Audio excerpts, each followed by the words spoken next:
बिस्मिल्लाहिर्रहमानिर्रहीम एंड अस्सलाम वालेकुम to all dear fellows and members.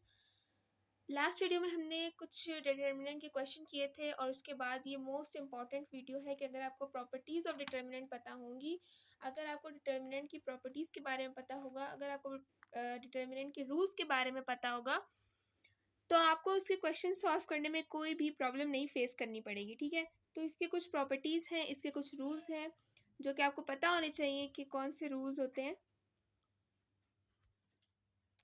तो उन रूल्स के बारे में हम आज डिस्कस करेंगे। ठीक है, तो सबसे जो हमारे पास नंबर फर्स्ट रूल है वो रूल है कि determinant of a matrix and its transpose. ठीक है, अब इसका क्या मतलब है? एक डिटर्मिनेंट है, एक हमारे पास मैट्रिक्स का डिटर्मिनेंट है। अब मैट्रिक्स क्या होता है? मैट्रिक्स सबको पता है कि मैट्रिक्स इस टाइप का होता है। ठीक है, इन स्क्वायर, इस टाइप की शेप के अंदर हमारे पास डिटर्मिनेंट होता है। अब इसका क्या मतलब है कि डिटर्मिनेंट ऑफ अ मैट्रिक्स। ठीक है, डिटर्मिनेंट को हम शो करवाते हैं इस तरीके की लाइन से।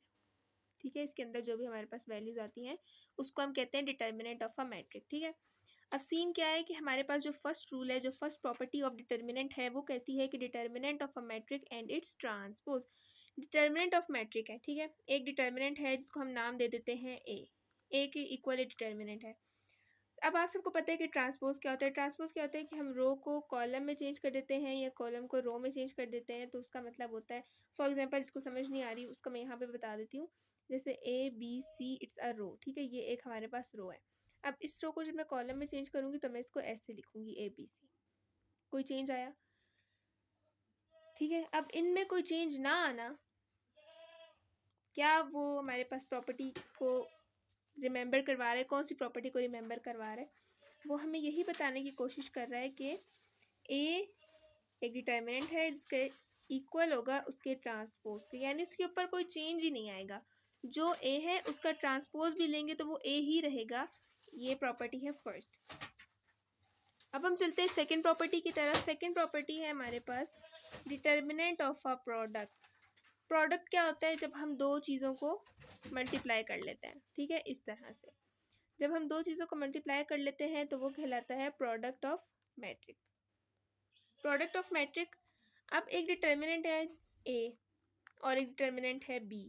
जब हम इन दोनों का डिटर्मिनेंट लेंगे तो वो ए बी के डिटर्मिनेंट के इक्वल होगा, जिसको हम सेकंड प्रॉपर्टी के अकॉर्डिंगली देख सकते हैं।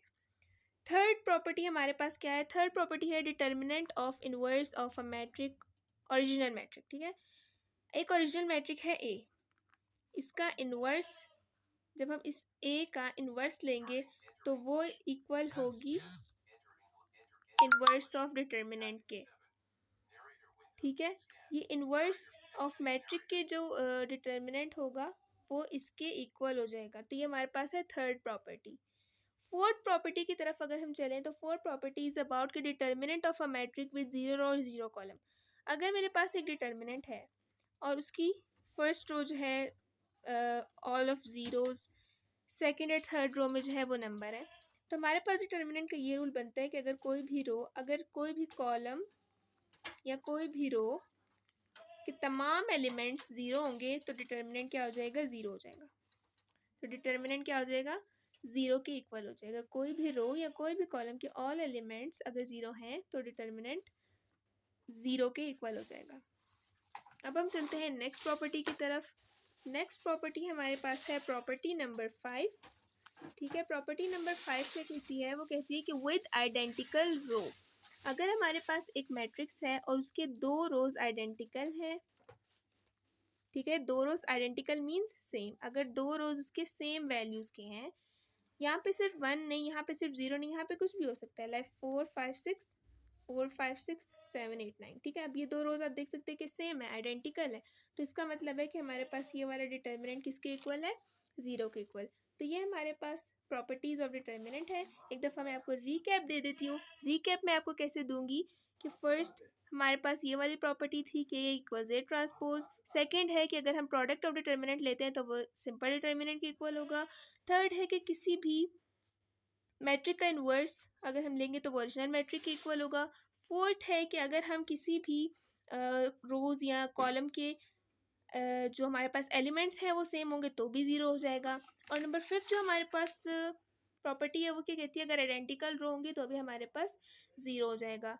तो मुझे उम्मीद है कि आपको वीडियो अच्छी लगी होगी, पसंद आई हो तो like comment share and subscribe ज़रूर कीजिएगा। कोई भी प्रॉब्लम है तो आप कमेंट सेक्शन में पूछ सकते हैं। टिल दैट अल्लाह हाफिज़।